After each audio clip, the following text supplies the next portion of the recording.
Boa tarde a todos e a todas. Estamos ao vivo para o início, então, das nossas atividades vespertinas, do nosso último módulo, então, do nosso terceiro simpósio de direitos fundamentais. Hoje abordando os direitos humanos e realidade social latino-americana. Na tarde de hoje, daremos início com a abertura da apresentação do professor Fernando Rodrigues de Almeida. Ele vai falar aí sobre o tempo messiânico, com a perspectiva de Walter Benjamin, não é? Sobre a ênfase dos direitos fundamentais. E também temos aí, a partir aproximadamente das 16 horas, o professor Noel Lopes, ele que vem representando aí de forma muito carinhosa a Baixa Califórnia no México, né? Falando então sobre emergências sanitárias e suas implicações constitucionais. Para darmos início então aqui ao nosso evento, faço então a apresentação do professor Fernando Rodrigues de Almeida, ele que é doutorando em Direito pelo Centro Universitário de Maringá, sob orientação do nosso professor Disseu Pereira Siqueira, coordenador do programa, professor de Filosofia de Direito Constitucional da Faculdade de Maringá, graduado em Direito e mestre em Teoria do Estado e Direito do Centro Universitário Eurípides de Marília. Foi orientado pelo professor Oswaldo Giacoia Júnior e co-orientado por professor Dr. Roberto Bueno Pinto, líder do grupo de pesquisa Direito e Memória da Faculdade de Maringá, secretário do grupo de pesquisa Rede Internacional de Estudos Schmittianos, membro do grupo de pesquisa Bioética da Univem, coordenador do núcleo de pesquisa e extensão no PEX das Faculdades de Maringá, editor da revista Actio da Faculdade de Maringá, advogado, atua principalmente nos seguintes temas: direitos de personalidade, filosofia do direito, filosofia política, direito constitucional e teoria crítica do direito. Então temos o professor Fernando Rodrigues de Almeida.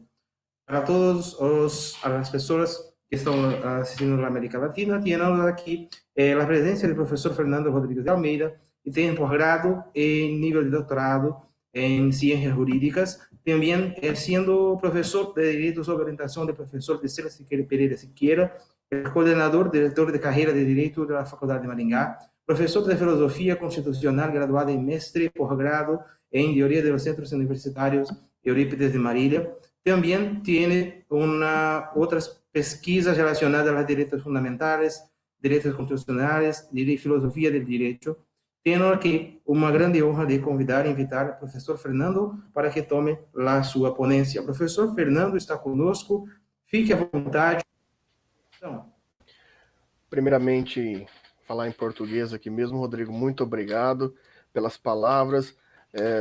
Um exagero, estruturas curriculares, isso daí não tem a menor importância. O que importa é a nossa discussão, ser sempre uma discussão proveitosa e espero contribuir de alguma forma, né? Agradeço também ao público de língua portuguesa que está nos assistindo aí, os alunos da faculdade, meus alunos da Faculdade de Maringá, que eu sei que estão aqui também, e os demais. Agradeço muito pela oportunidade, né, ao professor Rodrigo, ao professor Damião, os demais professores aqui presentes, fico muito feliz com esse convite, muito honrado de fato. Dando continuidade já aqui majoritariamente para o público latino-americano, como ya habló el profesor Rodrigo, buenas tardes a todos, soy Fernando Rodrigues de Almeida, profesor de Filosofía del Derecho y Derecho Constitucional en la Faculdad de Maringá, en Brasil. Soy estudiante de doctorado en Derecho en la Universidad Mar y hoy propongo presentar un discurso que titulé El tiempo mesiánico en Walter Benjamin y una nueva perspectiva para los derechos fundamentales. Agradezco a los profesores por la oportunidad de este diálogo. Presentaré un fragmento del trabajo desarrollado en el programa de doctorado en Derecho de Unicesumar, en Brasil, Estaré encantado de responder sus preguntas, aunque sea por correo electrónico más adelante. En fin, desde ahora me disculpo por mi español poco desarrollado y espero al menos expresarme claramente a todos. Bien, de inicio, los derechos fundamentales geralmente se leen desde dos perspectivas principales en la enseñanza del derecho latinoamericano. La primera a través del positivismo jurídico y sus derivados, y en una segunda perspectiva, las teorías sustancialistas y de derecho natural. Sin embargo, puede ser necesario presentar una nueva perspectiva, ya que en ambos casos se utiliza la racionalidad de los métodos del siglo XVII. Mi objetivo es defender que es posible hacer un análisis de las estructuras de garantías fundamentales de Walter Benjamin, quien propone una ruptura general con la ley tal como la conocemos, válida para una reflexión del futuro.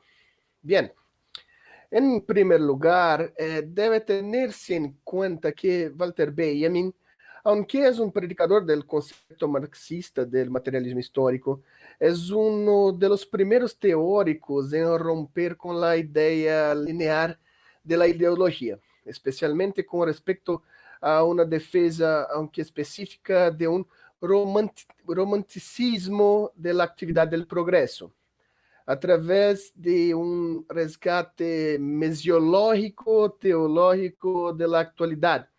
Llama Jetztzeit. El estudio del concepto de romanticismo presentado por Benjamin proporciona una justificación esencial para la referencia religiosa al capitalismo y al derecho. Para eso es necesario rescatar un texto publicado por el autor, aún en su juventud, en 13, llamado Romanticismo, un discurso no dado a la juventud escolar. El texto que está conformado por el discurso, Benjamin, de una manera incluso intrigante, alaba el romanticismo de la juventud y llama a sus compañeros a acusarlo de privar a los ideales juveniles. Con extracto destacado a cita, y si ahora, al final, vuelves a mirar a tu alrededor, puedes encontrar sorprendido. ¿Dónde te encuentras? En un punto donde el romanticismo ha vuelto a las raíces de todo lo que es bueno, verdadero y bello. Raíces que están sujetas a razonamiento. Allí, el imperativo narcotizado vino, mujer y música ya no será una frase sensual vacía. Ali el vino puede significar abstinencia, las mujeres pueden representar el nuevo erotismo, la música no es una canción que exalta la cerveza, sino un nuevo himno estudiantil. Fin de la cita. Bien, el texto paradójico y confuso señala entre sus líneas un enfoque no necesariamente en el romanticismo como una escuela literaria, o en un reaccionarismo contrarrevolucionário. Em Benjamin temos um romanticismo substancial, uma sensibilidade rodeada de cultura que, por lo tanto, conlleva uma revuelta com o plano de civilização liberal, capitalista, industrial, que inclui o direito. Mira, que em um sentido mais amplo, el romanticismo puede leerse como una nostalgia por el pasado. Sin embargo, en Benjamin, la nostalgia es burlada por el futuro.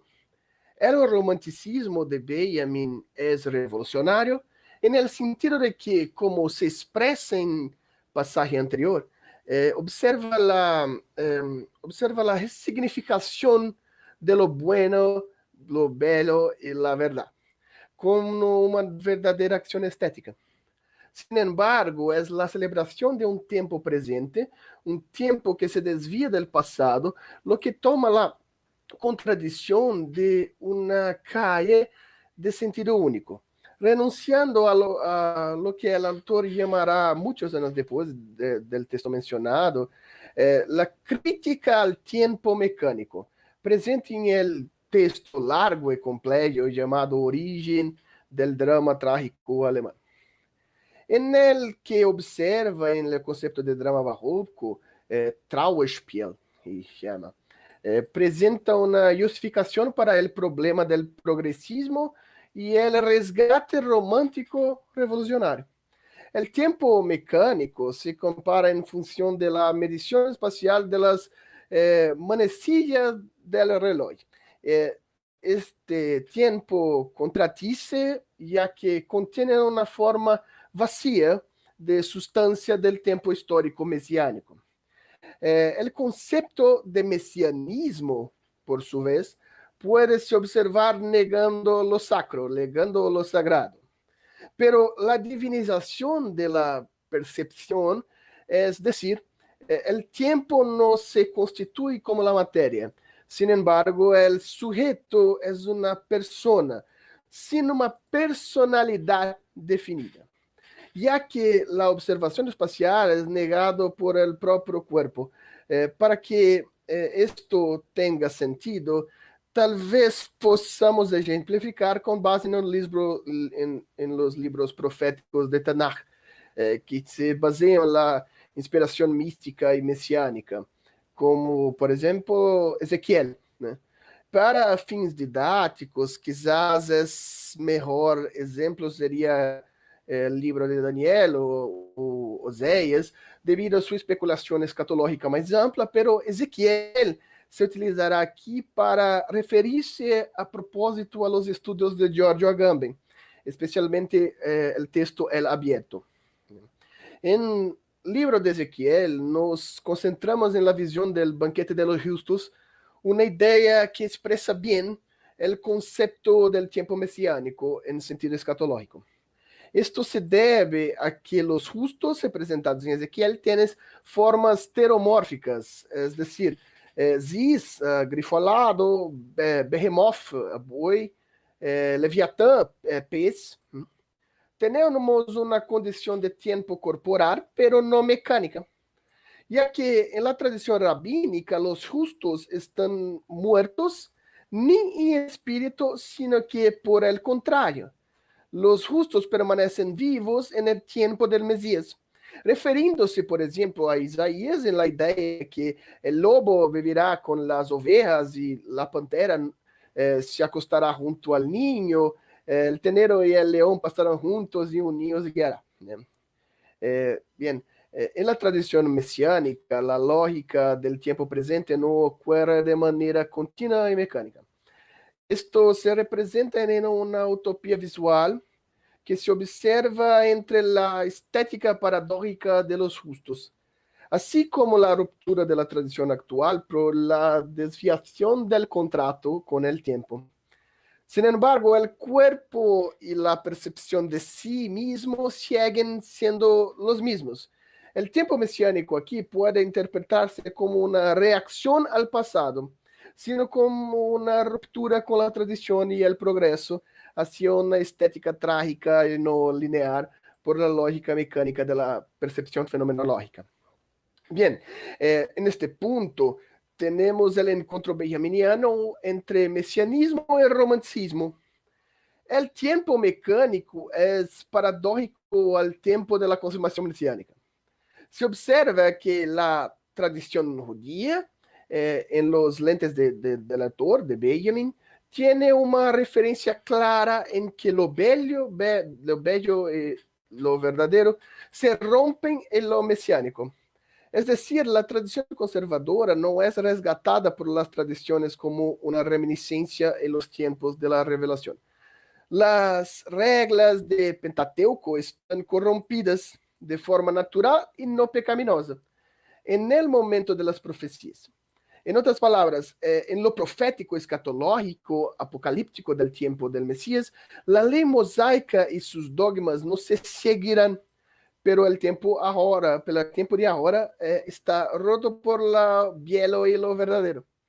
a un utópico, que es tiempo mesiánico. Así se lee el romanticismo de Benjamin.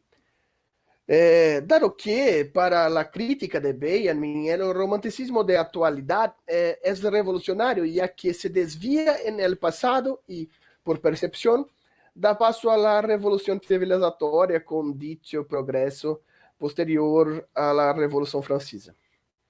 Bien, en el texto sobre el concepto de la historia de Benjamin, se observa esta referencia bien definida, como por ejemplo en el título o introducción de la octava tesis, en la que se dice que hay complicidad entre el progreso y el fascismo, o porque los oprimidos viven en un estado permanente de excepción.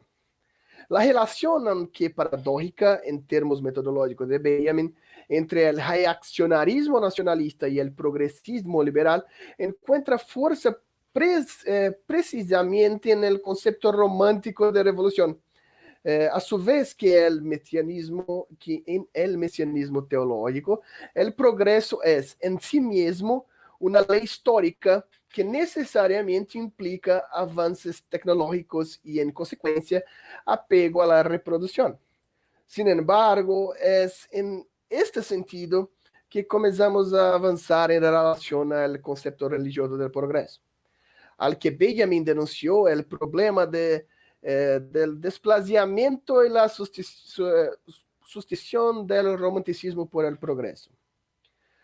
La paradoja hasta entonces entre el progreso tecnológico y el progresismo como un concepto que hace que el tiempo renegue la técnica del capitalismo y del derecho, por así decirlo.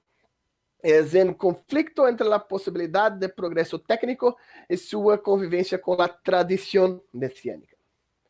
El problema aquí es reemplazo, aunque sublimado, del tiempo actual por el tiempo operativo, esto es, en el que podemos tomar prestado de Agamben en el tiempo que queda, como la gramática que representa el tiempo verbal como una línea infinita, compuesta por dos segmentos, el pasado y el futuro, separados por el corte presente.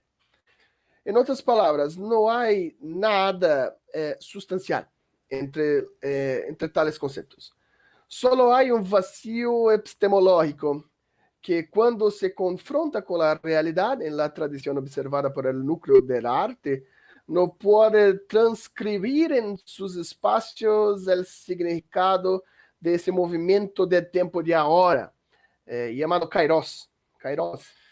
Observando técnicamente en diagnóstico para el hombre en el tiempo, sin embargo, contaminado por la técnica que reproduce como no progreso, sino como el derecho de la existencia del sujeto bajo el Estado, el derecho, el capital.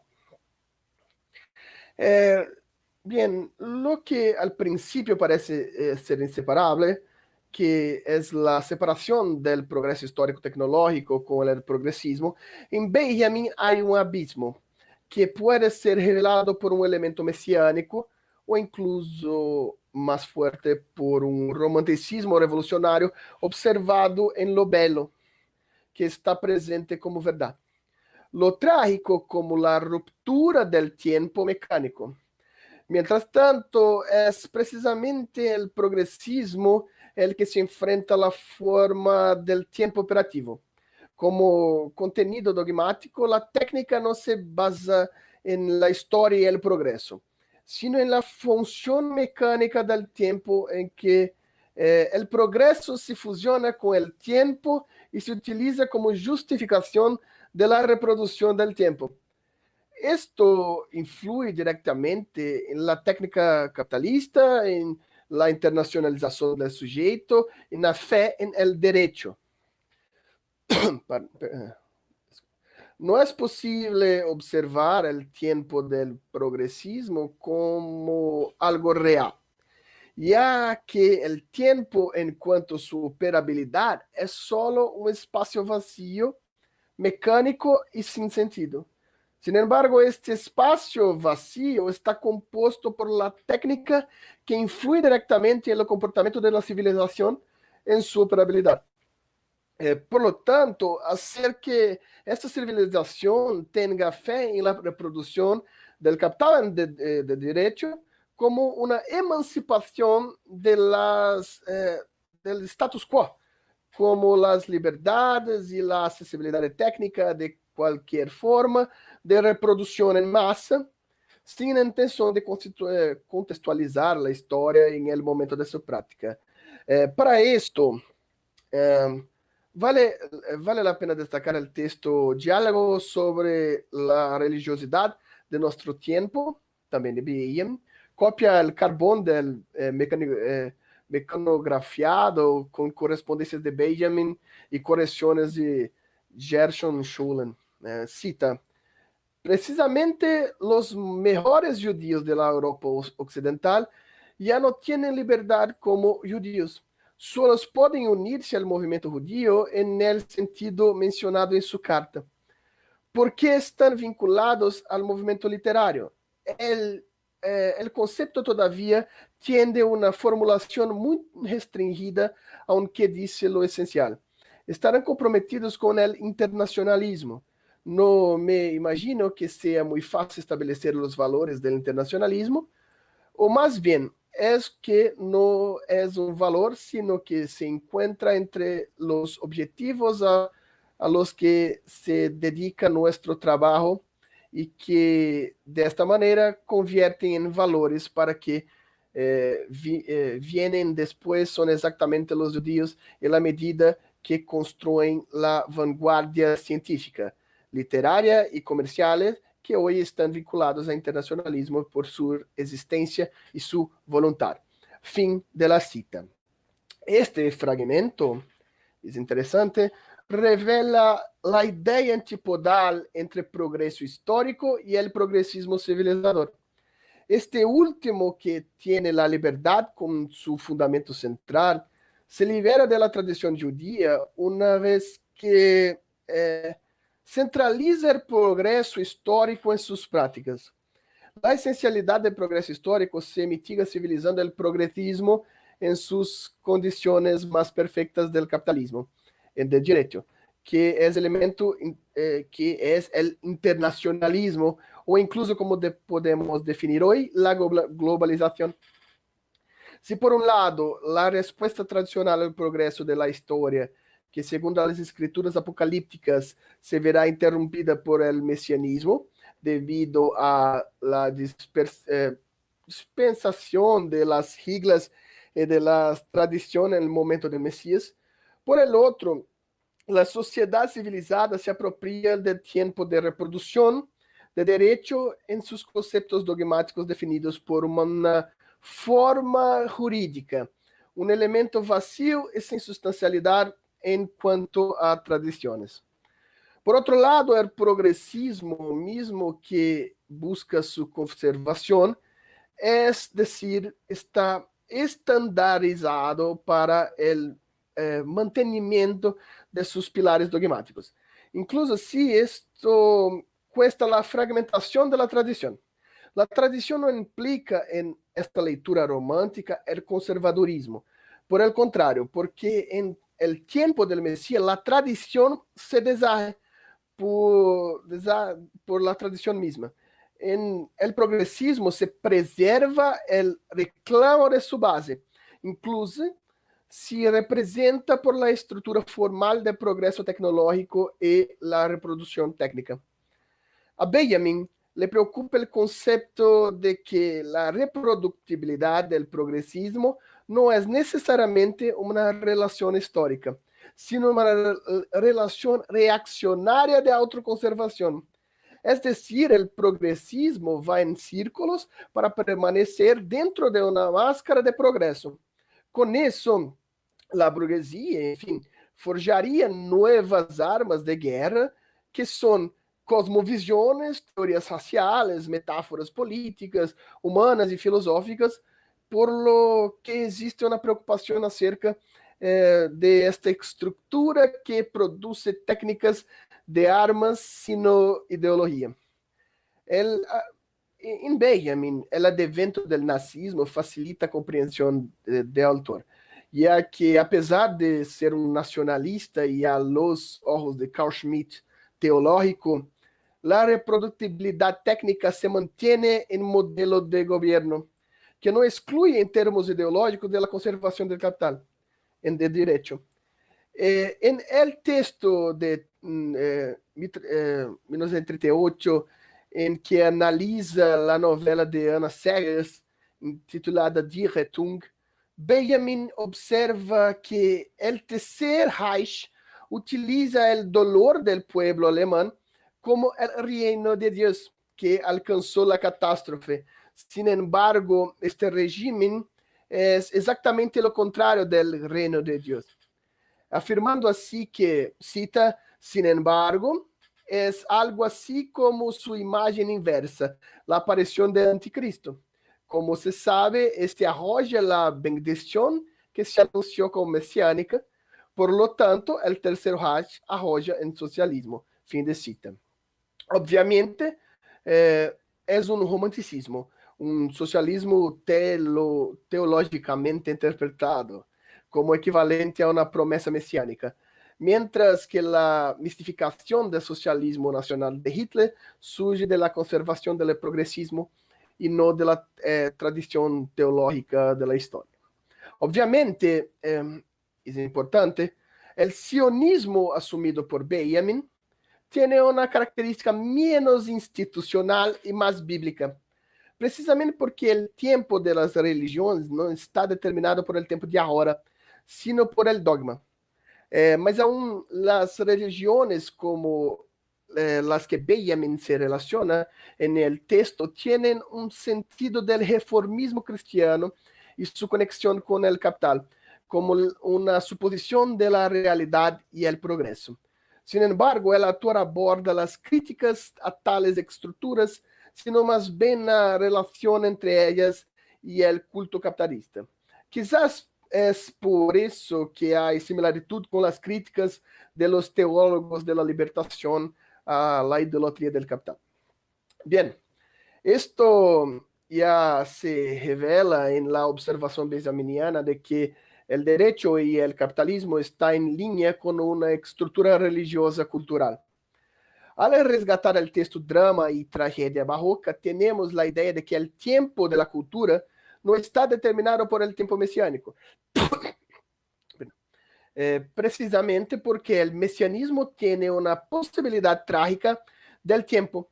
O resto, como en Agamben, em que el trágico aqui no se leen como la ruptura com a lógica temporal e a revelação del tema, uma interpretação muito mais nietzscheana que uma teatral trágica, pero como el caso de existência sin referirse a la mecánica del tiempo.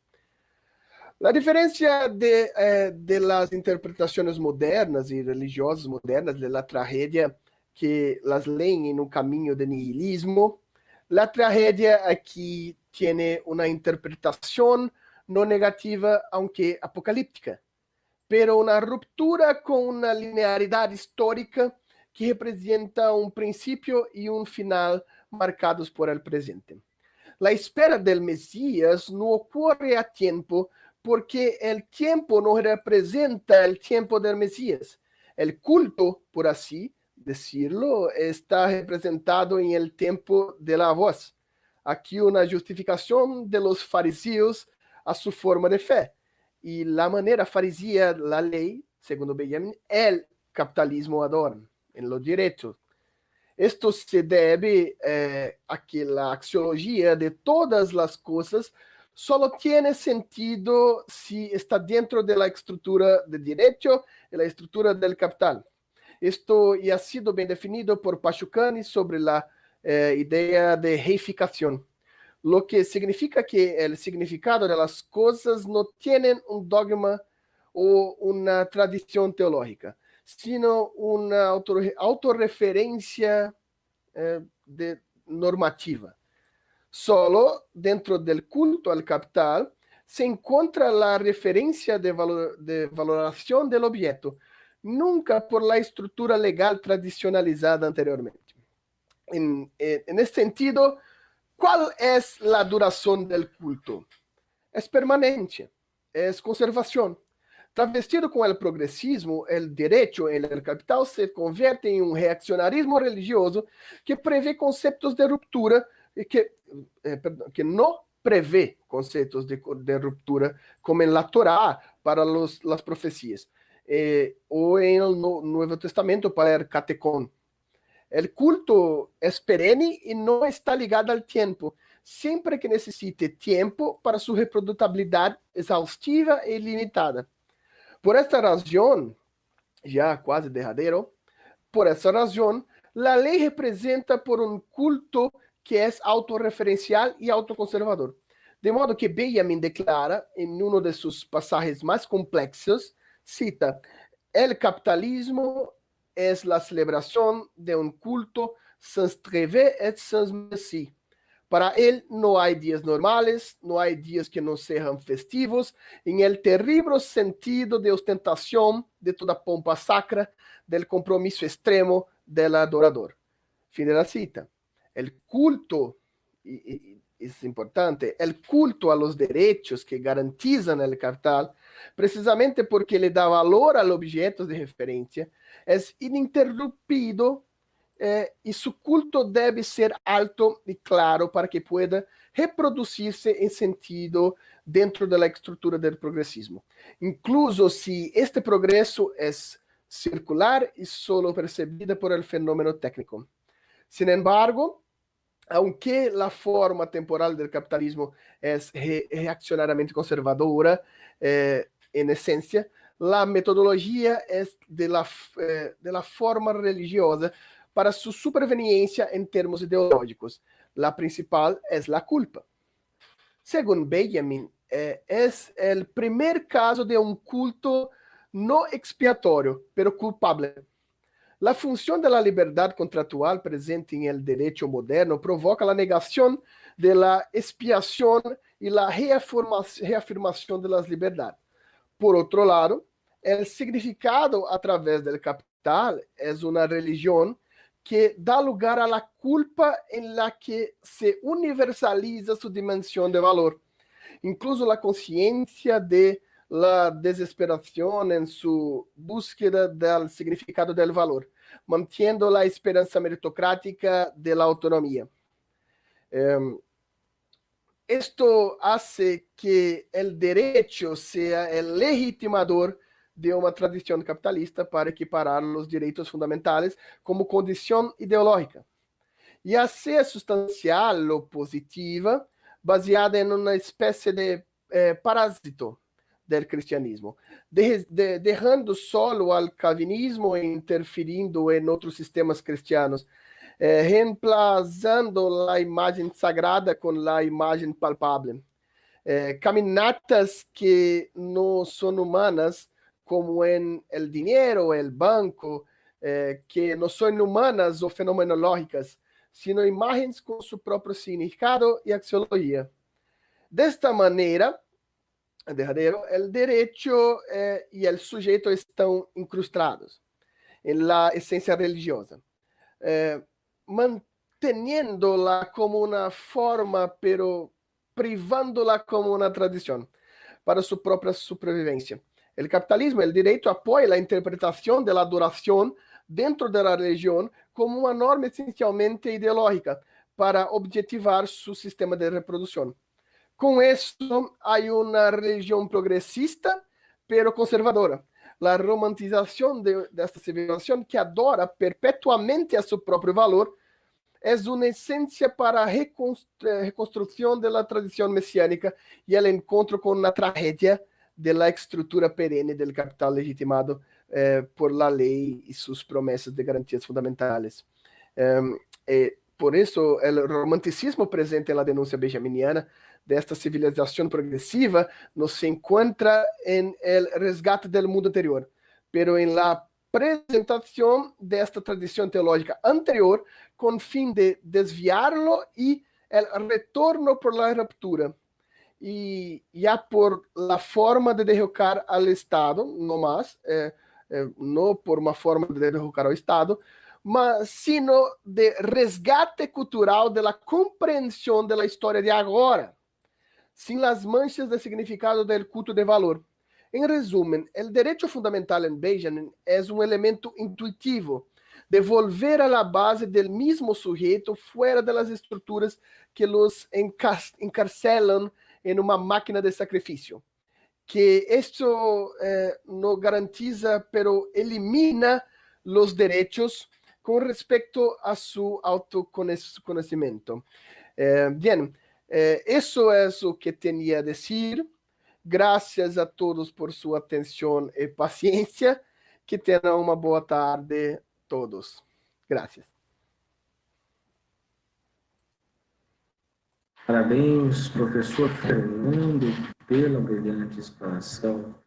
Com certeza, os alunos aqui gostaram muito, vejo até mesmo pelas exposições lá no YouTube, né? Temos já quase aí 250 assistentes e até mesmo pela qualidade, pelo aprofundamento bem profundo, né? Professor que é muito aí, tem como característica trazer a originalidade, né? A originalidade dos pensamentos jurídicos, das fundamentações jurídicas, ele que tem essa grande pesquisa voltada nessa perspectiva e também grande conhecedor de Walter Benjamin. Nós temos aqui, professor Fernando, a Ana Carolina Rodrigues de Souza. Ela coloca assim, olha só. Boa tarde. A dogmática da adequação entre os fins universais e situações particulares traz em si mesmo um estado de exceção, como afirma Seligman? Ela faz essa pergunta, se o professor puder aqui nos agraciar com a resposta. Claro, sem dúvida. Vou falar em... Tá me ouvindo bem, né, Rodrigo? Vou falar em português mesmo, a pergunta da Ana Carolina foi em português, então a pergunta é excelente, Caroline. Apesar de existir um abismo ainda teórico, pelo menos, quando a gente vai tratar de Seligman ou de Benjamin, sim, existe uma possibilidade da gente fazer essa sua análise, só que eu vou responder dentro da estrutura benjaminiana, para a gente ter uma linha metodológica bem definida aqui, né? Mas tanto a estrutura dogmática e o universalismo, para Benjamin, eles não são necessariamente o espaço de exceção, ou pelo menos, veja, eu acho que aqui a citação interessante seria a ideia benjaminiana do que a gente fosse falar de efetivo espaço de exceção. Benjamin afirma para a gente que o espaço de exceção, o atribuído espaço de exceção dos direitos, né, como vai ser dialogado por ele com Schmitt, na verdade, não é uma exceção de fato, né? É uma estrutura normativa, dogmática e universalizada. Então, até a suspensão do próprio direito tem esse sentido universalizador. Ou seja, também tem um sentido normativo. Quando Benjamin vai falar de estado de exceção, ele vai falar o que a gente precisa de um efetivo estado de exceção. Por isso que ele faz todas essas referências teológicas, principalmente da Tanakh, do Antigo Testamento, né, da tradição judaica, para tentar entender essa esperança messiânica, esse espaço messiânico, uma vez que esse espaço messiânico ele se encontra no tempo, ele não se encontra em uma divindade ou uma sacralidade. Ou seja, o que ele está dizendo para a gente é que o espaço, esse estado de exceção ainda não foi sequer realizado, ou seja, o espaço do milagre não foi composto. A exceção, essa exceção como a gente lê, ou seja, de suspensão de direitos, etc., essa exceção se encontra na própria raiz normativa. Ou seja, essa dogmática de adequação que você está falando, né, apesar daqui eu estar fugindo um pouco do Seligman, mas a própria ideia racionalista, a racionalidade do século XVII, ela já é por si uma suspensão de direitos, né? ela seria uma suspensão de direitos, porque mesmo quando você aplica ou não os direitos fundamentais para Benjamin, o que você está fazendo é excepcionalizar corpos, excepcionalizar criaturas. Ou seja, o que se busca de fato é o estado de exceção, não o estado de exceção político, não o estado de exceção jurídico, mas o estado de exceção do espaço de autoconsciência, espaço cultural. Né? A ideia que seria o efetivo estado de exceção. Não sei se eu te respondi, espero que sim, mas qualquer coisa eu estou à disposição, Ana Carolina.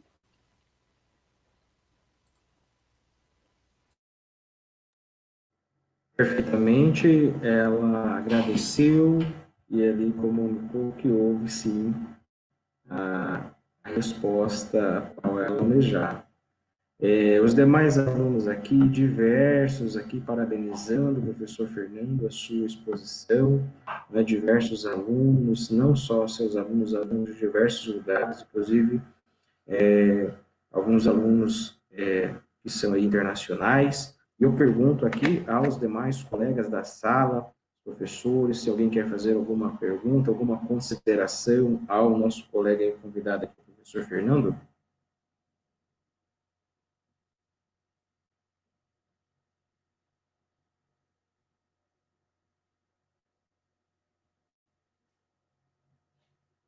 Eu acredito que não tenhamos perguntas aqui dos nossos moderadores.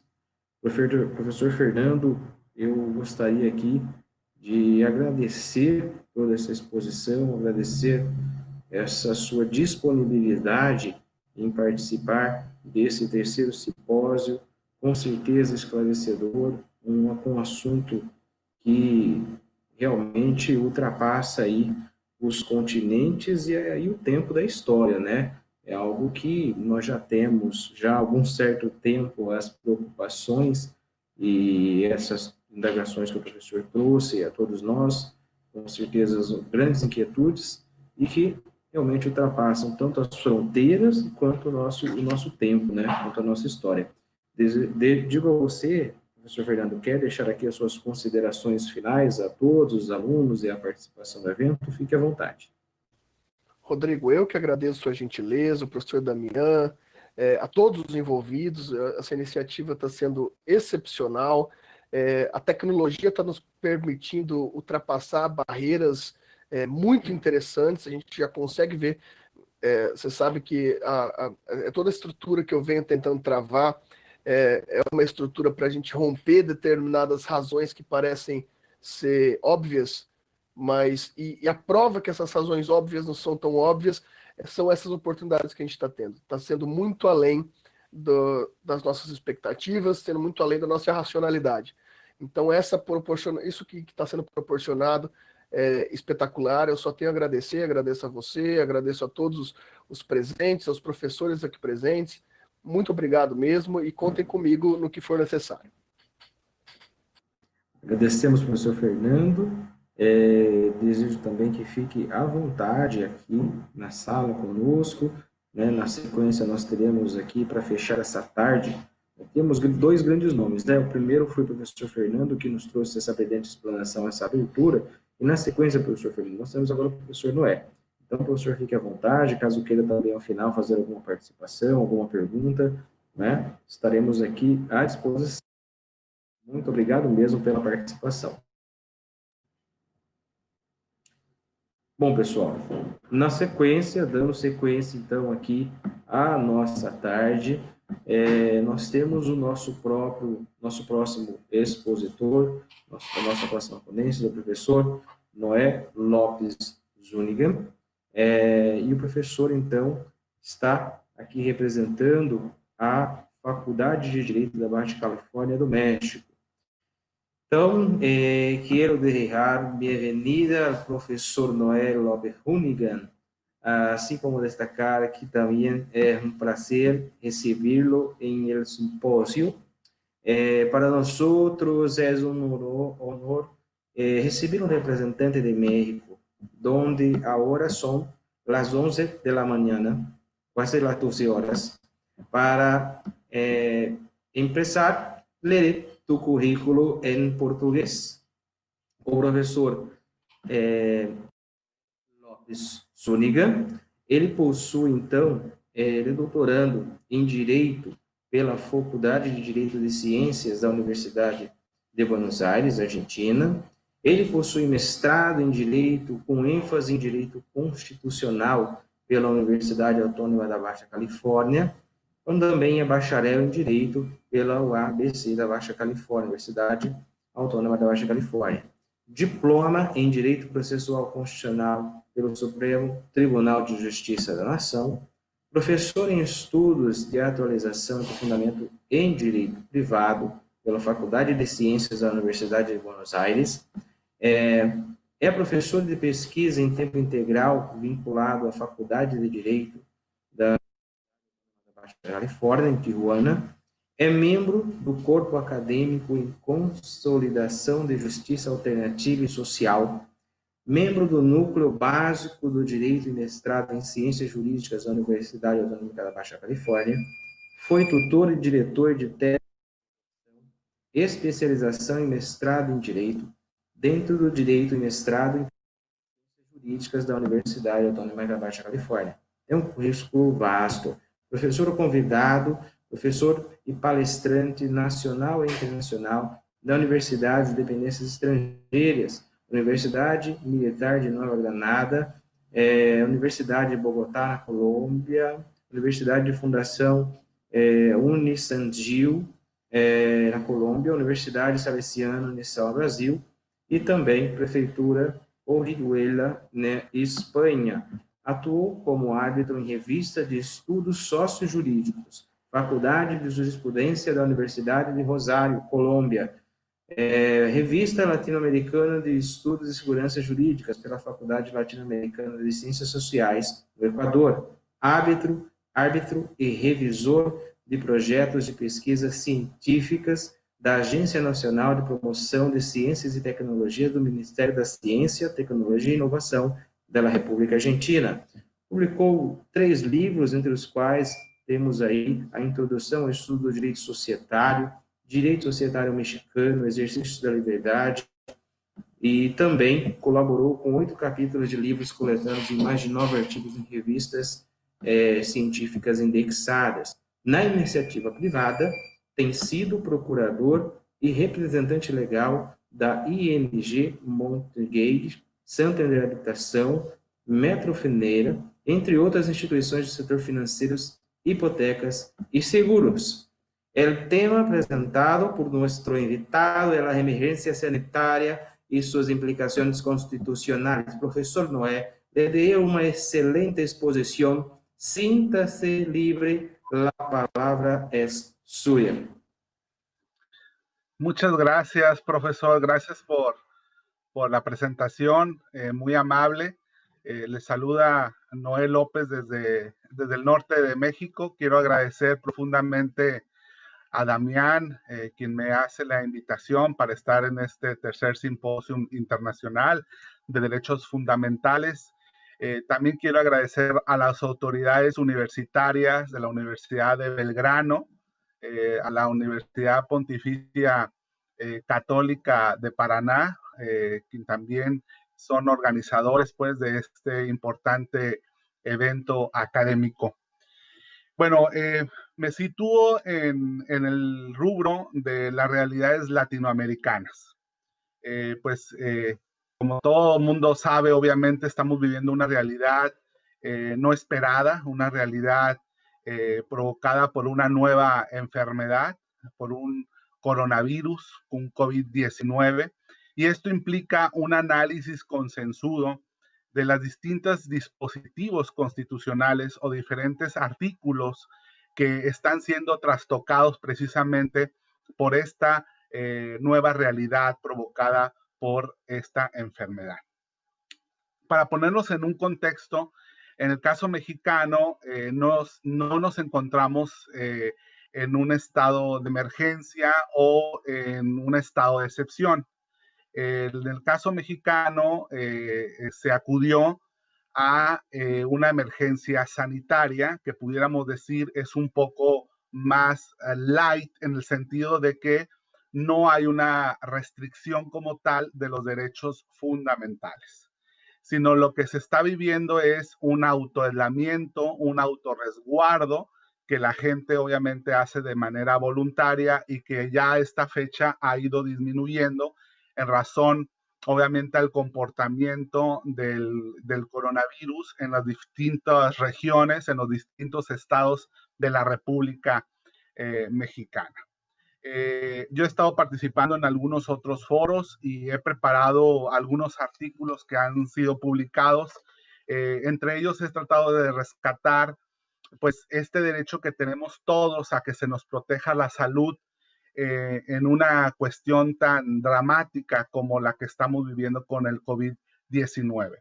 Y esto obviamente implica, repito, analizar estos artículos constitucionales que finalmente hablan de la protección a la salud. Entonces, en este contexto, pues yo quisiera abordar este derecho a la protección de la salud y a sus implicaciones constitucionales en razón, obviamente, a los decretos que se han estado emitiendo en razón de esta emergencia sanitaria en México.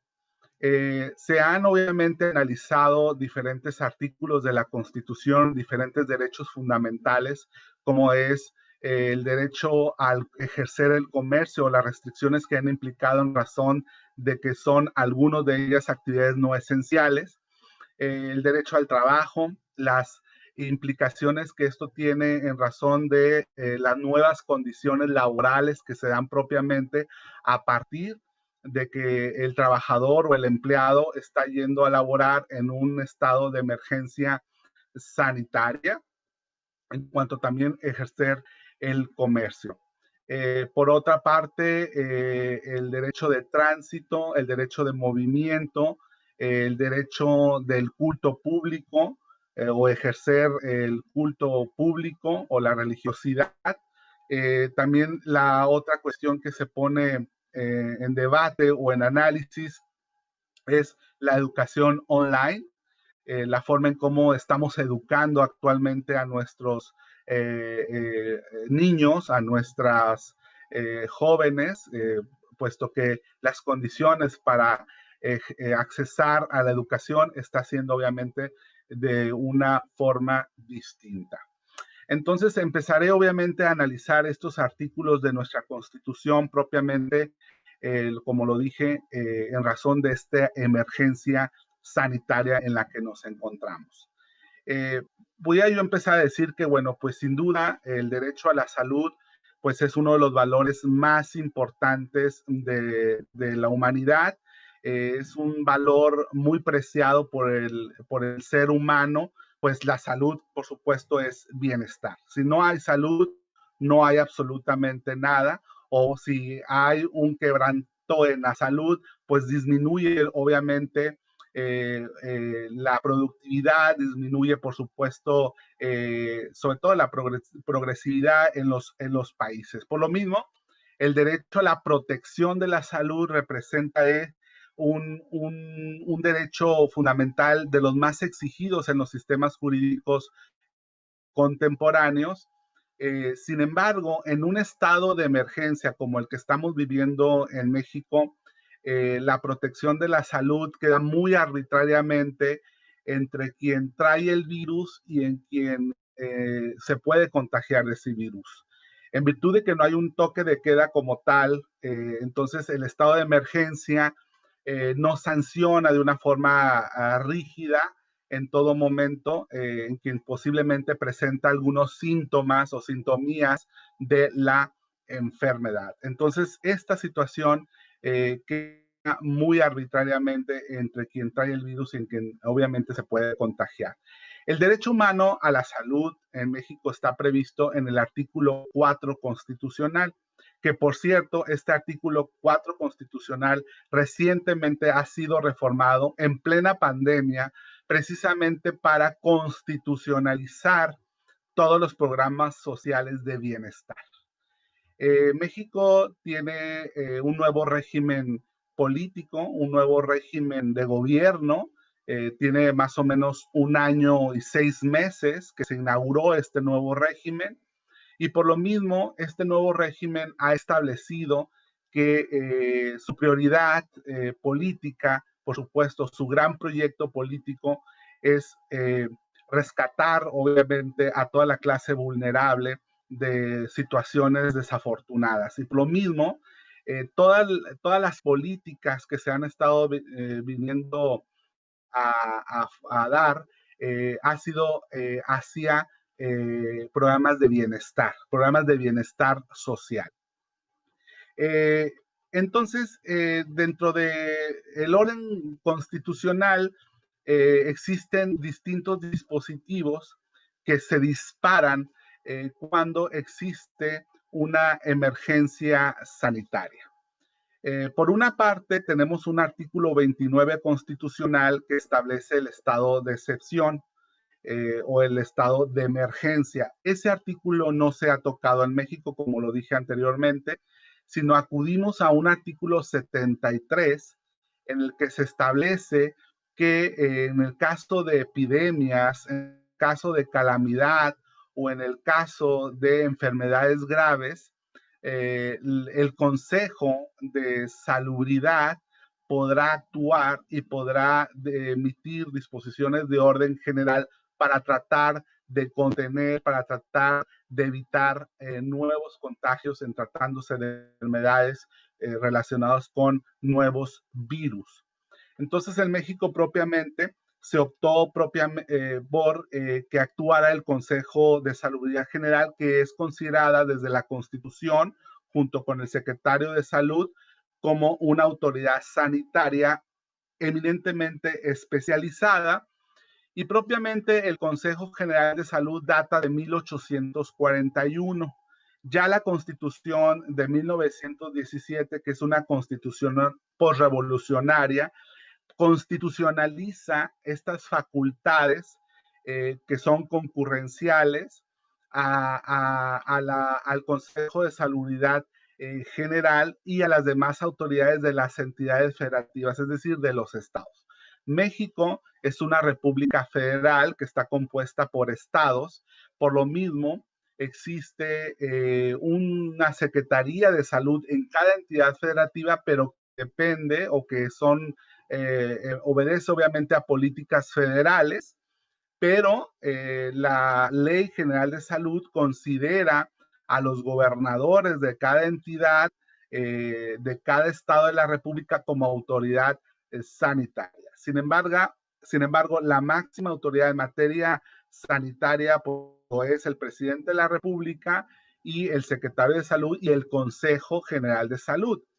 En el caso mexicano, todas las decisiones que se han tomado en razón de esta pandemia han tenido un sentido científico, no ha sido político. En ese sentido, quien ha normado los criterios para controlar esta nueva enfermedad y para evitar nuevos contagios y demás, pues ha sido propiamente el Consejo General de Salubridad y el Secretario de Salud y sus órganos pues dependientes. Esta autoridad pues es una autoridad consultiva, es una autoridad normativa, es una autoridad ejecutiva. Por lo tanto, desde la Constitución, en el artículo 73, fracción 16, base 1 y 2, te establece claramente cuáles son las funciones que tiene este Consejo de Salubridad para combatir una enfermedad como la que estamos viviendo. Entonces, en marzo se emiten diferentes acuerdos por parte de las autoridades sanitarias federales, que son las máximas autoridades. En principio, hacen la declaratoria de emergencia sanitaria y después emiten acuerdos para restringir algunas áreas económicas generalmente. Entonces las diseñan por actividades esenciales y actividades no esenciales. El gran debate que existe en México es que pues se ha priorizado obviamente las actividades económicas frente a otras actividades. El comportamiento del virus obviamente ha sido de diferente forma, se ha comportado de diferente manera en los distintos estados. Obviamente esto en atención a la idiosincrasia, a la cultura, a la situación económica de las regiones, de los estados. México es un país territorialmente muy grande, con 126 millones de personas. Entonces, la situación que se está viviendo, la realidad que estamos viviendo es muy distinta en el norte, en el centro, en el sureste de la República.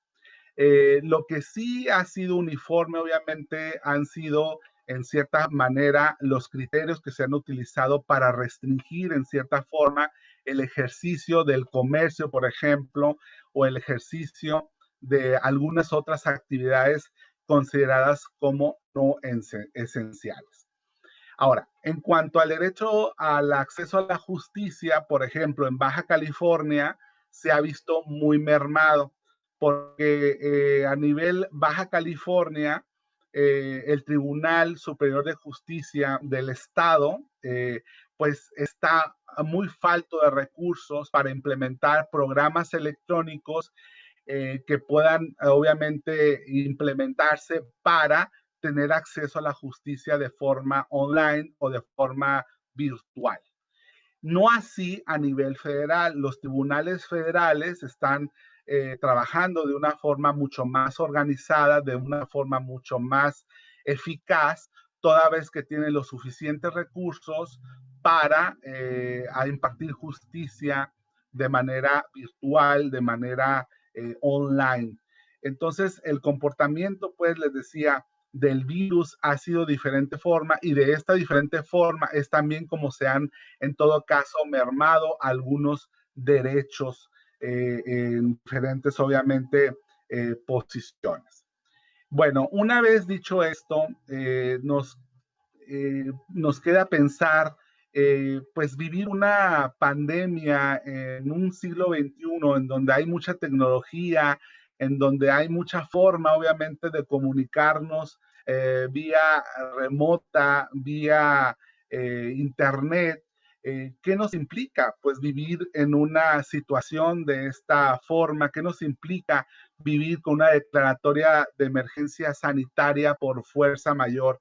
¿Qué connotaciones? Es una pregunta que debemos de hacernos todos. ¿Qué connotaciones tiene y qué trascendencia jurídica tienen las medidas preventivas dictadas por las autoridades sanitarias en el caso mexicano? ¿Por qué? Porque estas están siendo tomadas por lo menos con una base científica. Sin embargo, repito, insisto, el comportamiento ha sido diferente y cada región, cada lugar, cada estado tiene sus distintas inconformidades. Este comportamiento obviamente implica, como lo decía hace rato, que tomemos en cuenta muchos factores o muchos otros factores. Por ejemplo, la morbilidad. La morbilidad en México obviamente es distinto también, y la morbilidad, por lo menos en Baja California, según el Sistema Nacional de Vigilancia Epidemiológica, que es el CIENAVE 2018, establece que las causas de morbilidad en nuestro estado, por ejemplo, han sido las infecciones respiratorias agudas, las enfermedades e infecciones diarreicas, la hipertensión arterial, la diabetes, entre otras. Esta estadística o este factor de morbilidad es importante analizarlo, obviamente, a la luz de este coronavirus, porque entonces llega una nueva enfermedad con una morbilidad muy ad hoc, pues, a este tipo de enfermedad. Simplemente en Baja California, por dar un dato, existen 576,200 casos de infecciones respiratorias. O sea que estas personas que están en este rubro, pues son personas muy vulnerables, por supuesto, para este tipo de enfermedades como lo es el COVID-19. Entonces, como se lee, pues la morbilidad en nuestro estado se inclina hacia enfermos con infecciones respiratorias agudas, situación que pues es preocupante y que, bueno, las autoridades en todo caso tuvieron que haber medido para emitir estos decretos, estos acuerdos de emergencia sanitaria. Y finalmente, pues debemos de seguir considerando para ver esta situación preocupante que viven pues estos trabajadores que tienen que salir a sus casas y que están enfermos de alguna infección respiratoria. Esto implica, obviamente, analizar los derechos laborales, en específico las enfermedades por riesgos de trabajo, estas nuevas enfermedades que se dan propiamente y, bueno, qué impacto va a tener en el derecho laboral. En cuanto a si existe por ahí un debate en razón de que la emergencia sanitaria en México implica o no implica restricciones a derechos fundamentales.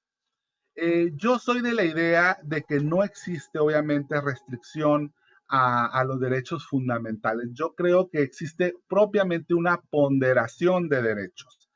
Al emitirse la emergencia sanitaria en México, lo único que se está haciendo es ponderar el derecho a la protección de la salud frente, obviamente, a libertades individuales, como lo es la libertad de tránsito, como es la libertad de reunión, como es la libertad de asociación, como es la libertad para ejercer el comercio en la calle y algunas otras libertades.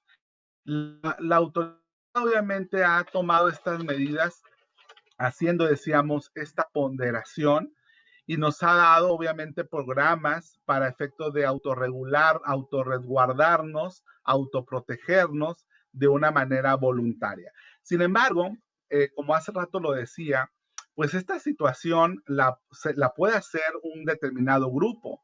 La puede realizar, ese autorresguardo lo puede realizar las personas que tienen un empleo formal, las personas que están dentro de una nómina y que realmente no se preocupan por su sueldo o su salario, porque finalmente haciendo nuestra labor en home office logramos sacar los pendientes y demás.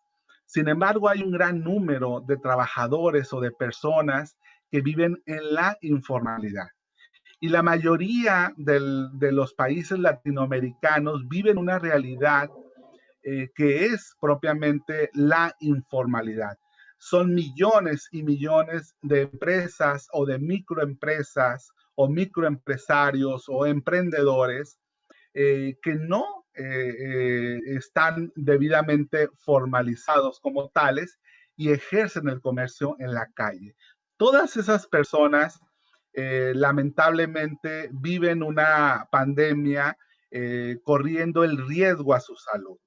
Lamentablemente hay pues todas esas personas que viven en situaciones muy vulnerables, los trabajadores que no están en nómina, los comerciantes informales corren obviamente un riesgo a su salud por tener que salir a la calle a tener que trabajar. En México las autoridades han sido muy tolerantes con ellos, han tratado de ayudarles para efecto de que puedan ejercer su comercio, porque es obvio que no tienen que comer. Es obvio que tienen que salir a las calles día a día a luchar por su vida, a luchar por conseguir dinero para poder subsistir.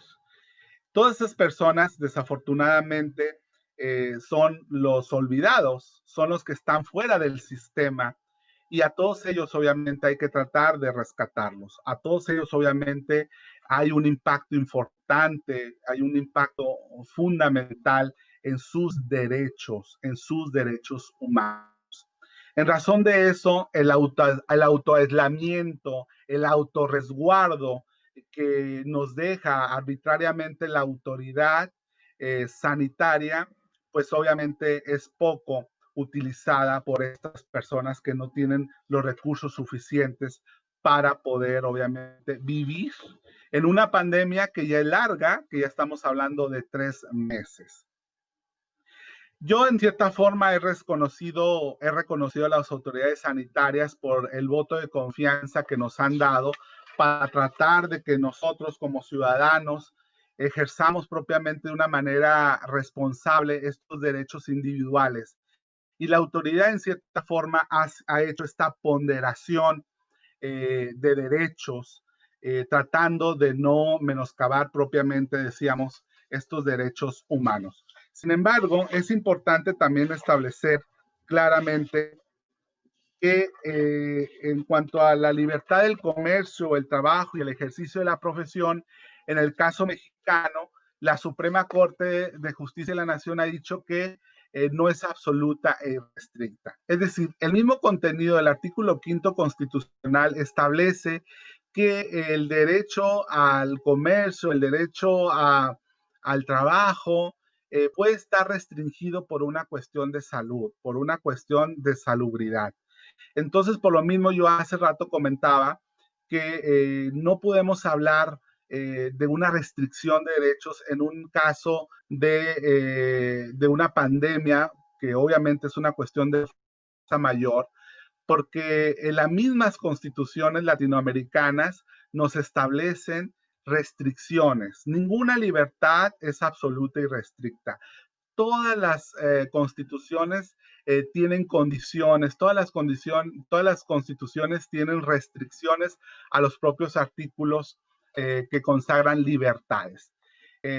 También el artículo que consagra la libertad de reunión y de asociación, en el caso mexicano, el artículo 9, se establece, ¿verdad?, que esta libertad podrá ser restringida cuando se puedan afectar derechos de terceros, y en ese sentido, pues tratando de proteger la salud del mayor número posible, pues se restringen estos derechos, principalmente en el caso mexicano, tomando en consideración si es o no una actividad esencial.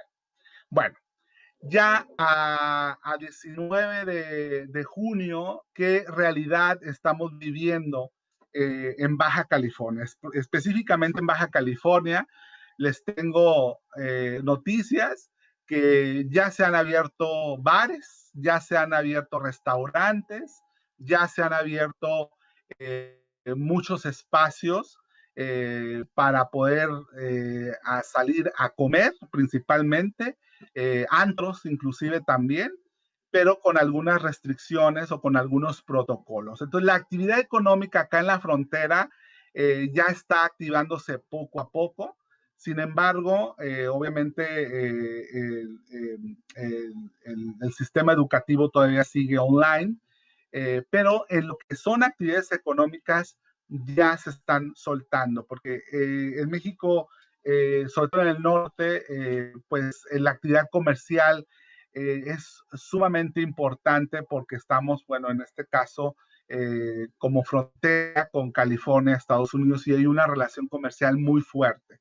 Por lo tanto, esta ponderación obviamente se ha inclinado más hacia la libertad del comercio transfronterizo que vivimos en esta zona.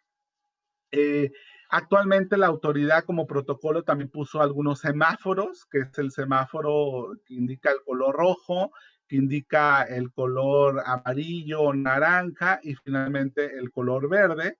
Por supuesto, no está en color verde todavía en ningún estado de la República. Sin embargo, bueno, pues aún con color rojo, estado de alerta, en cierta forma, pues las actividades se han tratado de normalizar, o en razón de esta nueva normalidad que habla la autoridad, pues ya hay una actividad económica importante. Bueno, por último, el tema de la previsión social. ¿Qué está pasando con la previsión social en México? Pues otra vez tocamos el tema del artículo 123 constitucional.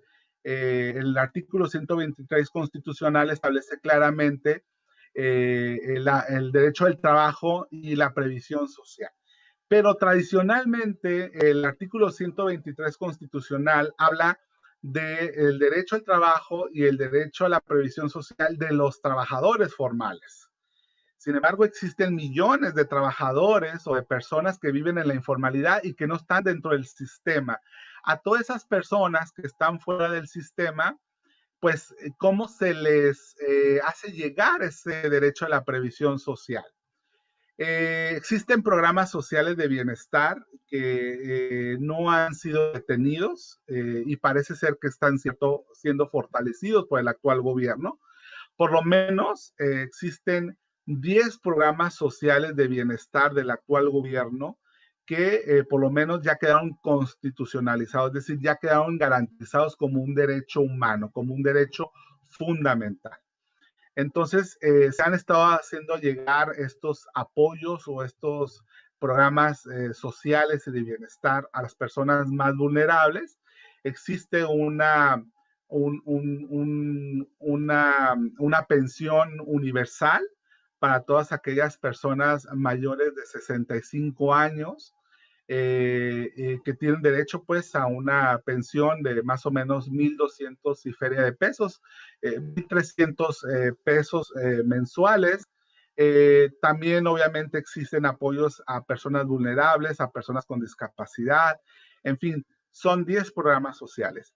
Otros apoyos que se han venido dando es en razón de los microempresarios que siguen manteniendo dentro de sus nóminas por lo menos a un trabajador. Entonces hay un apoyo directo en cuanto a recurso financiero a estos microempresarios que van entre 25,000 pesos si son del rubro federal y 50,000 pesos si son del rubro del estado de Baja California. Bueno, en cuanto a los formales, pues igual que en cualquier país de Latinoamérica, existe un fondo para el retiro, que son ahorros en el que participa el trabajador, con una participación también del patrón y otro del Estado. Algunos trabajadores que han sido o que han estado desempleándose, están haciendo uso de este fondo, ¿no? Entonces, al parecer, al gobierno no le gustó mucho la idea de que el trabajador esté disponiendo de sus fondos de ahorro para el retiro en esta emergencia sanitaria y ya está tomando medidas en este asunto en lo particular, aun cuando la ley no prohíbe pues de que el trabajador pueda disponer de estos recursos, pues no es lo más óptimo, por supuesto, no es lo más idóneo que pueda existir para que una persona que quede desempleado pueda en un momento dado disponer de este fondo. No tenemos un seguro de desempleo, pero pues sí tenemos apoyo de programas de estos de bienestar o programas sociales como tradicionalmente se le llamaba en México. En cuanto a la situación laboral por la pandemia o por esta realidad que estamos viviendo, el trabajador en México tiene derecho a una indemnización de por lo menos un mes de salario mínimo. El problema es que dice la ley mínimo. Este dispositivo, que es la Ley Federal del Trabajo, establece pues que cuando existe una emergencia sanitaria o una contingencia sanitaria y si hay que suspender los labores, el trabajador tiene derecho a una indemnización. Sin embargo, el nuevo régimen establece o señala que es muy poco porque en todo caso el patrón, aquí la carga la tiene el patrón tiene que pagarle al trabajador por lo menos un mes de salario si es que ese trabajador queda suspendido de sus labores en virtud de que esté desempeñando una actividad no esencial. Sin embargo, les decía yo que acá en Baja California, pues prácticamente todo está como una especie de normalidad y la gente ha seguido trabajando y ha estado realizando otras actividades. Pero bueno, todos aquellos trabajadores que no han, que han sido suspendidos de sus labores, pues han obviamente hecho uso de este artículo de la Ley Federal del Trabajo, de este derecho fundamental que establece pues el 123 constitucional como una especie de indemnización por un mes de salario. Sin embargo, les decía hace rato que la autoridad no está muy conforme con que sea un mes de salario mínimo, sino la autoridad lo que ha buscado a partir de la propuesta de reforma hay una iniciativa en el Congreso Nacional para reformar la Ley Federal del Trabajo para que no sea un mes de salario mínimo, sino sea un mes de salario íntegro. no el salario mínimo, porque realmente es muy poco. Entonces, esta propuesta sigue ahí en el Congreso, no sé si vaya a salir. El antecedente de esta indemnización la tuvimos pues en años pasados cuando tuvimos la epidemia del HN1.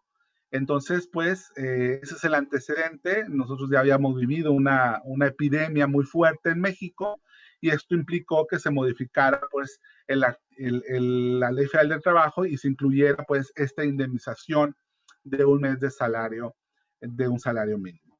Pero bueno, más allá de esta indemnización o más allá de la suspensión de la relación laboral, debemos de pensar qué es lo que va a pasar con las nuevas realidades, con las nuevas normalidades en materia laboral, que tiene un impacto muy importante y que valdría la pena rescatar pues el sentido del derecho fundamental del trabajo, del derecho fundamental de la previsión social. Para los que no están dentro de nómina o los que están fuera del sistema. Yo replantaría o yo lo que discutiría como un nuevo paradigma son las nuevas condiciones laborales.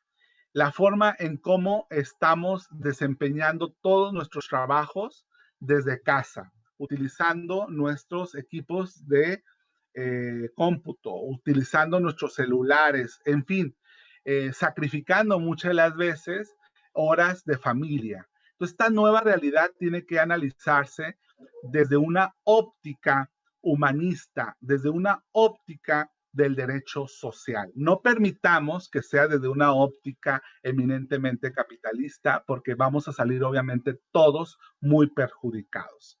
Entonces, esta nueva realidad tenemos que analizarla y tenemos que buscar un equilibrio porque por lo menos acá en el norte ha subido el índice de personas con ataques de estrés, con ataques de ansiedad muy graves. Entonces ahorita los consultorios de psicología y psiquiátricos están muy saturados precisamente porque hay una sobrecarga de trabajo online, o los que por lo menos estamos haciéndolo desde casa y demás.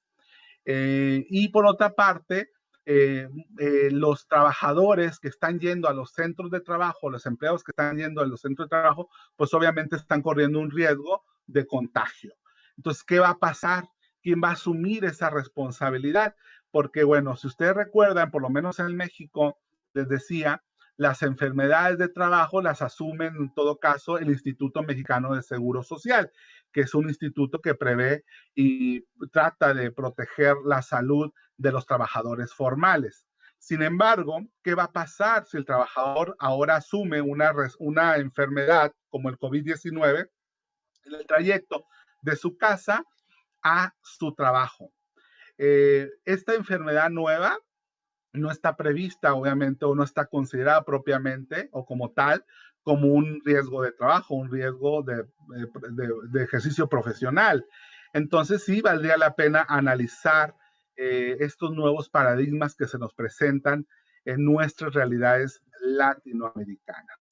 Y por otra parte, el comercio en Internet obviamente se fortalece, pero las condiciones también cambian y sería importante analizar los códigos de comercio y la forma en cómo está regulado el comercio electrónico en nuestros países latinoamericanos. Pues hay muchas cosas obviamente que se tienen que analizar a la luz pues de esta nueva realidad, de esta realidad que se nos presenta a partir del COVID-19 como una nueva enfermedad que ha revolucionado, pues obviamente, el derecho constitucional y pues las leyes que de ella emanen. Por mi parte es todo. Quiero agradecer de nueva cuenta a los organizadores de este gran evento y pues quedo a su disposición para cualquier pregunta que en un momento dado pudieran tener. Muchas gracias. Profesor Doé, muy esclarecedora su exposición. Creo que incluso era una de las exposiciones más esperadas del evento. Le digo porque nuestros países vecinos, Argentina, Paraguay, las sobre COVID llegó más rápido a la información de México. está más lejos para nosotros. Entretanto, sin embargo, tienes algunas preguntas para el profesor. La primera, Sandra Patricia Koroki, pregunta: la materialización de las disposiciones legales emitidas por el Estado como medidas de emergencia ante la pandemia realmente garantiza el derecho a la salud y la soberanía del derecho a la vida?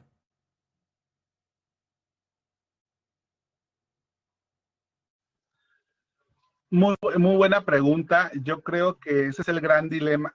Yo creo que ese es el gran dilema que tienen los estados, sobre todo los estados de economías emergentes, que realmente lo que hacen es una ponderación de derechos fundamentales. Por eso yo les decía que mi perspectiva es que no existe realmente una restricción de derechos, sino existe más bien lo que dice Robert Alexis, una ponderación de derechos. En el caso mexicano o en países latinoamericanos en donde tenemos una economía emergente, pues realmente no podemos darnos el lujo de suspender a rajatabla los derechos económicos. Entonces, por lo tanto, se sopesa o se analiza la capacidad hospitalaria. En el caso mexicano, para garantizar el derecho a la protección de la salud, se decretó la reconversión de hospitales a COVID-19. Entonces, muchos hospitales se reconvirtieron a ser hospitales especializados para atender a mayor número de pacientes de COVID-19. Por supuesto, existe un déficit de personal sanitario, de personal de la salud. Existen muchas carencias en los países latinoamericanos. Sin embargo, sí han hecho un gran esfuerzo. Yo lo he visto, yo lo he vivido, yo lo he estado analizando. Sí ha habido un gran esfuerzo por proteger la salud, pero por eso mismo yo empecé argumentando pues que en un caso de emergencia sanitaria como la que estamos viviendo en México, realmente esto queda muy arbitrariamente entre nosotros como personas, en razón de nuestra educación, de nuestra idiosincrasia, de nuestro poder adquisitivo y demás. Es una cuestión que queda muy al arbitrio propiamente de las personas, ¿sí? Entre todos, obviamente, tenemos que proteger la salud y tenemos que obedecer a los protocolos sanitarios, ¿sí? No caer obviamente en pánico, sino ser obviamente mucho más científicos y analizar nuestra realidad y analizar propiamente los protocolos principalmente de salud, pero no podemos paralizar obviamente la economía porque esto va a traer consecuencias muy catastróficas desde un punto de vista social, desde un punto de vista pues económico. Entonces, en el caso mexicano se apostó más al autorresguardo, a la autoprotección, principalmente, ¿no? Por supuesto que en México existen muchos contagios. Estamos hablando de 165,000 contagiados a nivel nacional. En Baja California, que es mi estado, estamos hablando de 7,242 contagiados. Y bueno, hace rato también comentaba que el derecho a la protección de la salud no nada más se debe analizar en razón de esta pandemia, sino tenemos que haber analizado previamente y tenemos que discutir previamente el tema de la morbilidad. Todo ese rubro de personas que ya están catalogadas como enfermas o como enfermos de situación respiratoria aguda. En Baja California existe, por ejemplo, muchas personas enfermas de enfermedades respiratorias agudas, diabetes, hipertensión. Entonces, el derecho a la protección a la salud no tiene que analizarse ahorita nada más por la cuestión de esto de la pandemia, sino todo lo que esto implica, la manera en cómo vamos a tratar de proteger la salud. Pues sí, desafortunadamente se toman medidas una vez que se ve esto, ¿verdad? Que es una pandemia. Perfecto, profesor. Una segunda pregunta de Moisés. Pregunta: ¿no existe una posición rígida de la ley en relación a las personas que han faltando al respecto de las recomendaciones de las agencias de la salud? en relación con la prevención y el combate a COVID-19? No, en México no se está usando la fuerza pública, en México no se está utilizando la policía para, para restringir la movilidad de las personas. Simplemente, repito, es un autorresguardo, es una autoprotección que la gente está haciendo en razón de plena conciencia. Pero la autoridad no está en todo momento, la policía no está en las calles restringiendo la movilidad. No está pasando esto en México.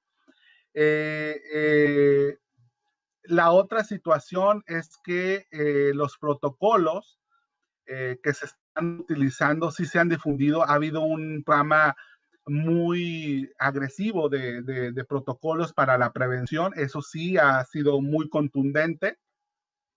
Y la otra situación es que el gobierno simplemente le apostó más a las estructuras. Es decir, en lugar de restringir los derechos individuales, se acudió más a, por ejemplo, a suspender la actividad de la burocracia, a suspender la actividad del sistema educativo, y todo lo estamos haciendo online. Entonces, más que nada se juega a esa parte de las estructuras. Fuera de ahí, no hay fuerza pública y no hay restricción de estos derechos de la libertad de movimiento. Ahora bien, hay que tomar en consideración que México es una república y por lo tanto cada estado, cada gobernador de cada estado toma algunas medidas. Algunas otras medidas en esos estados o municipios sí han sido más restrictivos en razón de la autonomía y de la soberanía que tiene cada estado de la república. Te voy a contar ejemplos. Por ejemplo, aquí en Baja California somos 5 municipios y dentro de esos municipios, el de Ensenada, que es un puerto, la autoridad municipal ha sido más restrictiva en cuanto a la permisión de entrada de turista, porque aquí hay playas y entonces hay mucho turismo que viene de Estados Unidos. Entonces el turismo no es considerado una actividad esencial, por lo tanto se le restringe. Pero como esas personas no pueden llegar al puerto de Ensenada, entonces se quedan en el municipio de Rosarito, en donde las restricciones no son tan severas. Y así sucesivamente. Entonces, cada municipio toma algunas medidas, pero no se está utilizando, repito, insisto, la fuerza pública. No se está utilizando la labor de la policía para restringir los derechos de movilidad o los derechos de libre tránsito. Perfecto, profesor. Una última pregunta, la pregunta final. De Milena. Pregunta: ¿cuál es el límite, en su opinión, de las restricciones de las autoridades sanitarias, los derechos de libertad, para que la preponderancia de gobierno post-pandemia más autoritarios? Disculpa, no te alcancé a escuchar bien. ¿Me lo puedes repetir la pregunta? Sí, ¿por qué no? ¿Cuál es el límite, la limitación, en su opinión, de las restricciones de las autoridades sanitarias a los derechos de libertad para que no exista preponderancia de gobiernos post-pandémicos, gobiernos más autoritarios? Yo creo que las restricciones que ponga la autoridad en gobiernos más autoridad es una cuestión política. Es una cuestión política y es una cuestión de cálculo político, más que de derechos. Yo creo que toda la autoridad, en razón de las facultades que dimanan de la propia Constitución, tienen esta facultad para ponderar los derechos. Pero esto es un efecto catalizador. La misma población va exigiendo que se restrinjan o se suelten un poco más. En el caso de México, la población no tuvo oposición en decir pues que fuese mejor una emergencia sanitaria en lugar de un estado de excepción. Entonces, la autoridad política, el gobierno va actuando en razón a la respuesta que va teniendo la población o la ciudadanía. Sin embargo, en el caso mexicano, la propia Constitución, les decía yo hace rato, que establece el estado de excepción en el artículo 29, y prácticamente todas las constituciones de los países latinoamericanos, o por lo menos de las familias neorromanistas, establecen el estado de excepción. Sin embargo, la Corte Interamericana y el Derecho Internacional de los Derechos Humanos ha establecido claramente que este estado de excepción tendrá que ser debidamente justificado. Y en el caso de una pandemia o de una enfermedad grave como la que estamos viviendo, tiene que tener un sustento científico, ¿ok? Un sustento científico. El comportamiento de una pandemia, el comportamiento de una epidemia, una pandemia, obedece a muchos factores, y no nada más propiamente a los factores de la misma enfermedad, sino a cuestiones de idiosincrasia, a cuestiones o factores de morbilidad, a factores culturales, a factores de poder adquisitivo, de poder económico. Entonces la autoridad, vamos a decir que no tiene más restricciones más que la misma Constitución. Su límite o el límite del poder público es la propia Constitución. Y la propia Constitución, hace rato comentaba, establece restricciones a las mismas libertades. Les voy a leer un artículo propiamente que establece, por ejemplo, en el caso de México,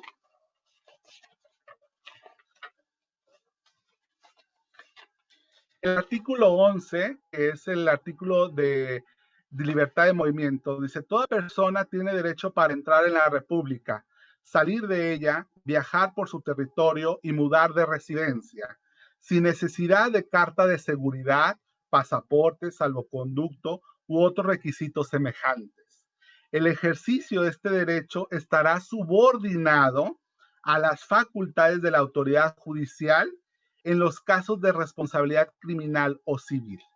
Y luego, acá está lo importante, a las autoridades administrativas por lo que toca a los límites o a las limitaciones que impongan las leyes sobre migración, emigración, inmigración y salubridad general de la República, o sobre extranjeros permisiones residentes en el país. O sea, el artículo 11 constitucional de la Constitución mexicana establece claramente que la libertad de tránsito o la libertad de movimiento podrá ser restringido única y exclusivamente por una cuestión de salubridad general.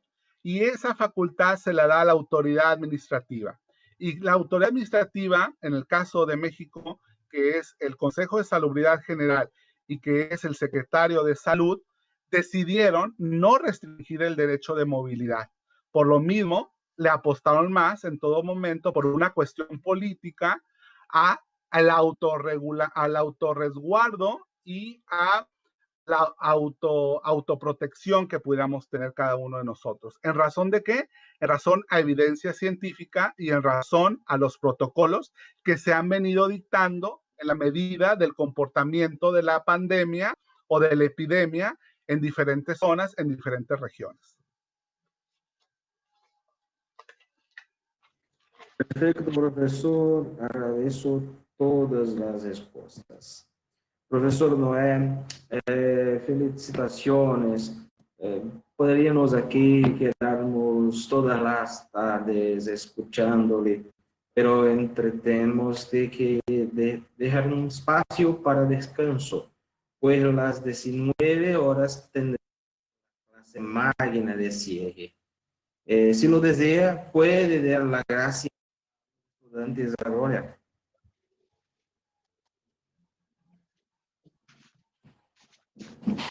Puedes decir agradecimientos a los estudiantes.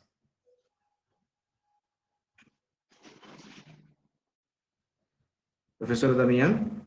Sí, buenas tardes. Perdón, me había perdido la parte en la que quién era el que debía hablar. Bueno, desde ya, muchísimas gracias, Noé, y muchísimas gracias, Noé López Zúñiga, representante de la Universidad Autónoma de Baja California, México. Estuve muy atento, prestando atención a tu exposición. Pensaba específicamente, primero, uno hacía el juego de las diferencias, ¿no? Es un juego de que aprendimos de niños, en que mirábamos una gráfica y mirábamos otra y buscábamos qué diferencias existían entre un dibujo y el otro, ¿no? Un dibujo muy de niños y muy escolar.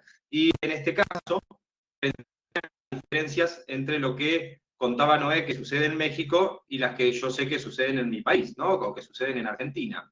Y que todos los argentinos estamos, por decirlo de alguna manera, adoleciendo. Pero también analizaba lo que tiene que ver con, bueno, Noé hablaba sobre idiosincrasia, sobre cultura, y en algún punto lo que se estuvo hablando estos días, Noé, como seguramente habrás oído, es que efectivamente en nuestro país muchas veces se necesita o se necesitó que las órdenes dispuestas por el Poder Ejecutivo o mismo los preceptos legales sean lo suficientemente severos como para lograr un cumplimiento aún mayor. O sea, esa autorreclusión, no me acuerdo cuál era el término, autorresguardo, perdóname, que has utilizado bien, viste que te he prestado atención, ese autorresguardo que como vos comentabas, que el pueblo bien hacía en defensa de la salud pública, por decirlo de alguna manera, no solamente la salud individual, sino la salud pública, casi como el hecho social de Emil Durkheim, ¿no? Digo, esta cuestión también me hacía pensar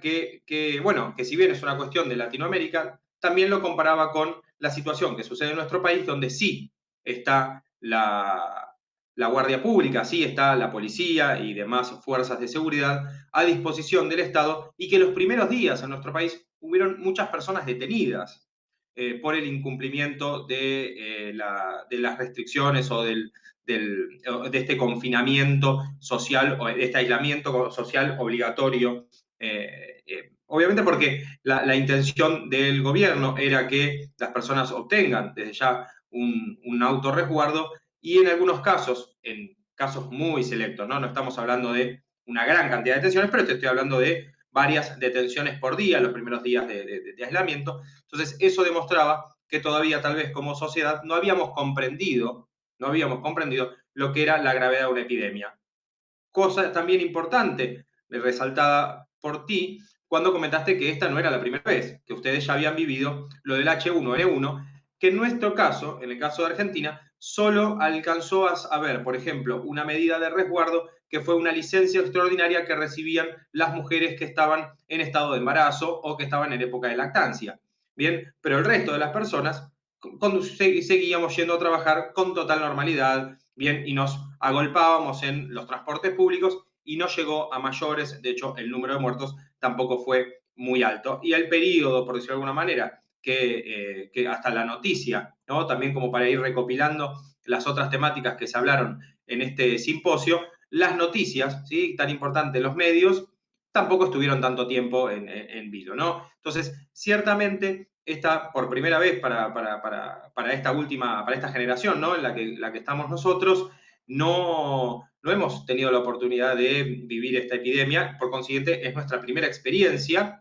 En algunos puntos la hemos sorteado con bastante hidalguía, pero en otros casos se han, obviamente, reflejado estos egoísmos, ¿no? Estas cuestiones que son humanas, que son latinoamericanas, por decirlo de alguna manera, y en muchos casos son muy argentinas. Y viendo lo que son las estadísticas en Argentina propiamente dicho, se ve cuáles son las más porteñas de todas, ¿no? Las que son de la capital federal y las que son de la zona de la metropolitana, ¿no? Lo que llamamos el AMBA, donde, por ejemplo, el 80% de los casos en todo el país corresponden a esta zona, ¿no? A la zona que tanto Rodrigo, como vos y como tantos otros expositores han venido a conocer a la Argentina. Bien, estas zonas son las más afectadas hoy por hoy por esta pandemia.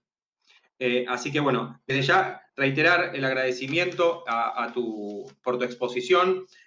Cuando te escuchaba pensaba en un cuadro de Goya que justamente tenía que ver obviamente con su tiempo, ¿no? Con su momento en la historia, y era el de los caprichos y desastres de la guerra, ¿no? Donde en una obra se intentaba, por decirlo de alguna manera, mostrar todas las cuestiones, todas las secuencias. Entonces yo te escuchaba a vos y prestaba atención puntualmente a eso, a cómo se iban relacionando, por decirlo de alguna manera, todos los factores, ¿no? El factor gobierno, el factor pueblo, el factor económico, la educación, la salud, todo eso, se podría decir, en un cuadro. Obviamente no lo pensé en un cuadro muy, muy agradable, lo pensé por el cuadro más más desastroso, por decirlo de alguna manera, de esa era, donde Goya lo que hacía era mostrar todas esas cosas que estaban en ese momento exponiéndose.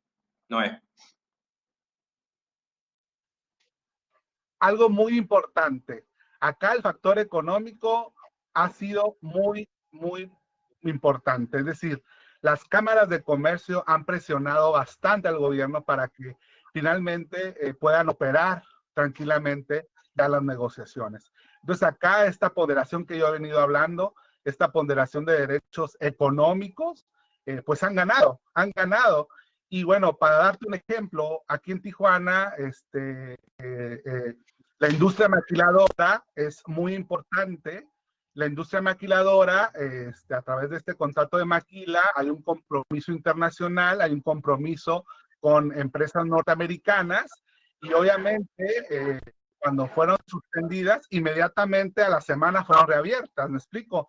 Por esa presión económica, no nada más de las cámaras nacionales, sino inclusive de gobiernos internacionales. Entonces, la realidad que nosotros estamos viviendo en el norte es muy distinta a la realidad que obviamente se vive en el centro de la República.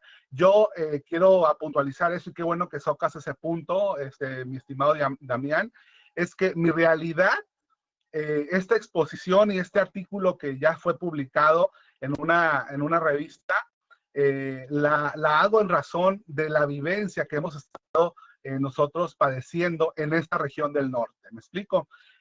Sin embargo, pues ojalá que esta experiencia, ¿verdad?, sirva para mejorar como sociedad, para mejorar nuestros sistemas de salud, que hay que prestar mayor atención principalmente. Y sobre todo, tomar en consideración el factor morbilidad, que no se nos olvide. El factor morbilidad es determinante para estos nuevos virus, que al parecer no va a ser este único el que va a existir. Vienen muchos más. Seguramente. Son las nuevas batallas, las nuevas guerras que habrá que librar guerras en el sentido amplio. Habría que convocar a Robert Alexy al próximo simposio y incluirle la idea de una ponderación de intereses, no necesariamente una ponderación de derechos, bien, porque si no, quizás estaríamos todos o más resguardados o más tiempo afuera en la calle.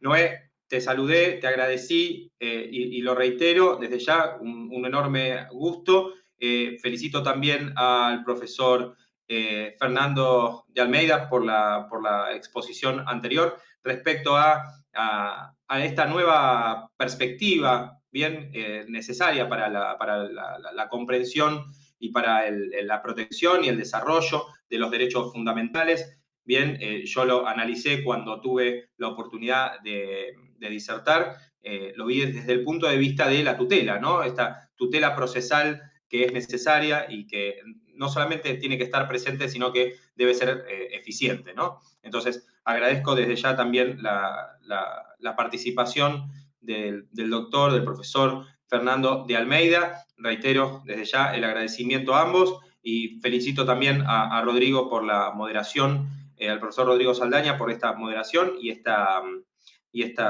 mediación que ha hecho entre estos dos grandes profesores y dos grandes disertantes. Rodrigo, estoy satisfecho, sinceramente.